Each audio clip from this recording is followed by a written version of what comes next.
Today, I'm going to be telling you 6 things that I've integrated into my day-to-day working life that have made a massive impact on my mental health and wellness. The first one I'll say over and over, starting your day working for yourself before you work for someone else. So starting your day doing something for you, and all of our schedules are very different, so I know this can look very different for a lot of people.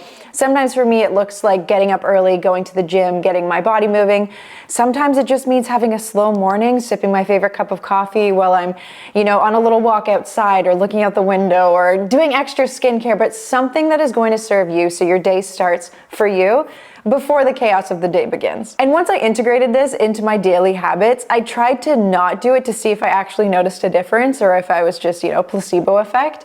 And it makes a massive difference. When I roll out of bed and the first thing I do is jump on my emails, open my laptop, I notice a significant difference in how my day plays out, my productivity levels, my energy levels. It makes a massive difference. And so that is one of my non-negotiables. Every morning, the day starts for me. The second one took me a little longer to work out, with the pandemic and everything and working from home and adjusting to that new normal, but getting ready to start my day. There was days where I would roll out of bed, I'd start working in my pajamas, and I didn't realize how big of a difference it made when I got ready in some capacity, whether that's changing out of my sleeping sweatpants to my day sweatpants, or maybe putting on a little makeup, or maybe doing something with my hair, or it can be anything, but just something that defines the start of your day in a getting ready for the day capacity. Number 3, you can do this one at the office, you can do this one if you work from home, but it is eating lunch away from your desk. And then taking it a step further, every break that you have, remove yourself from your physical workspace, away from your laptop. Do your best to disconnect mentally as well, because if you are taking a break and you are still thinking about work, it's not a break. You're still working. Somewhere in history, society taught us that it is normal to eat lunch at your desk. Maybe you had coworkers telling you that. Maybe it was just the norm at your company because things were so busy and you didn't have time to take a break. And so you would just bring your food to your desk, eat at your desk. You still ate, never took a break. That has been so normalized, but I've noticed such a big difference of how it sets me up for my afternoons if I actually step away from my workspace, eat lunch, don't have work around me, not thinking about work. It allows me to be so much more productive and have so much longer lasting energy in the afternoon versus just powering through, so to speak, an entire workday with not taking that break in the middle of the day and then eating, and it's just this whole mess. It makes a big difference if you just step away, eat that food away from your laptop. Number 4 is a little bit easier when you work from an office, I'd say, than working from home, but when you work from home, it is so important to establish some sort of a routine.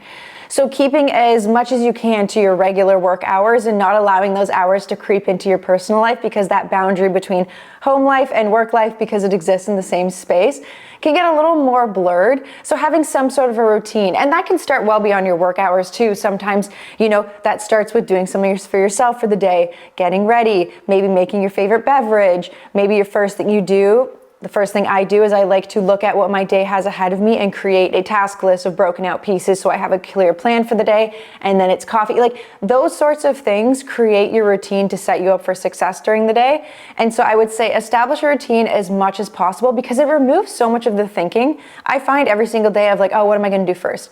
Okay, what am I going to do next? We make so many decisions on a day-to-day basis, and I know I'm not alone in this feeling of decision fatigue. So when you can just remove a lot of the thinking and you just have this routine that you go through, it allows your brain to be clear, or a bit more clear, have a bit more capacity and space to focus on other things, more important decisions to make. Number 5 is having a clean workspace, whether that's in office or at home.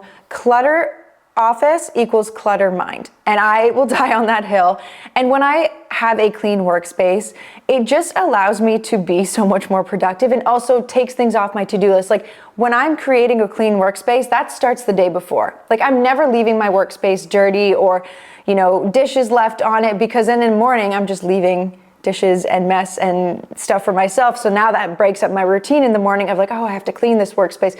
When I arrive and everything is just easy and it is clean and it is where it's supposed to be, it sets me up so much more for success. Number 6, this is more of a mindset, but it's don't be so depleted of energy from your workday that you have no time or energy left over to spend in your personal life. This one can be especially hard because a lot of our jobs can be very demanding, and some days are going to be different. Some days are going to be more demanding than others. I totally understand that. But doing as much as possible to maintain some of your energy for your personal life. I know typically what the day looks like for most people is you get up, you work, and then the evening is kind of when you more schedule that personal time. But allocating energy, just making sure that you still have something left in the tank when you log off so that you can do the things outside of work that bring you joy, spend time with the people that bring you joy. This mindset of you don't need to give 100% at work of everything you have in the tank that day, because then you have 0% left over for the evening. And I find when you do get in that mindset of like 100% of everything I have is going to go for work, then your personal time just becomes refilling your cup and reloading and almost taking away from being able to spend energy and time with the people and things that you love outside of work. And I think I said I was going to do 6, but number 7 just popped into my mind because this one has made a massive difference. Silence work notifications. Silence the email notifications, silence the team message notifications, silence all of those distractions on your computer. And what I found to be so helpful is I don't just silence them, the sound of them, I actually don't have them popping up on my screen whatsoever. I have allocated times within my calendar to check messages, whether that is my emails, whether that is Teams messages. I get really intentional about when I allow myself to have the time to focus on the communications. Otherwise, what I was finding was happening is I would be trying to focus in on something and then it'd be like email from so-and-so, Teams message from so-and-so, and then it was impossible for me to actually focus on that task. So even if I was spending an hour, so to speak, on said task and I was interrupted 20 times throughout that hour, I have lost so much time to focus on that task, which doesn't make me very effective or efficient with my time whatsoever. So I silence them.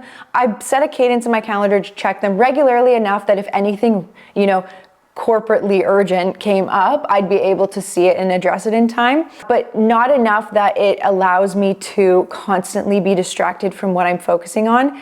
And then while we're on the topic of communication, I think it's really important when setting up these time blocks to communicate or respond to communications. It also allows other people to create this expectation of how available we are. We tell other people how available we are through our actions and through our behavior. And so if someone's emailing me and I'm constantly responding to them within 5 minutes, of course that's what they're going to expect moving forward, is that you're going to respond really, really quickly. And so I actually make it an intention of mine to be less available, because when you are less available, your time becomes more valuable. So take what you will from that. Those are 7 things that have made a really massive difference within my work days when it comes to my wellness, my mental health, my productivity.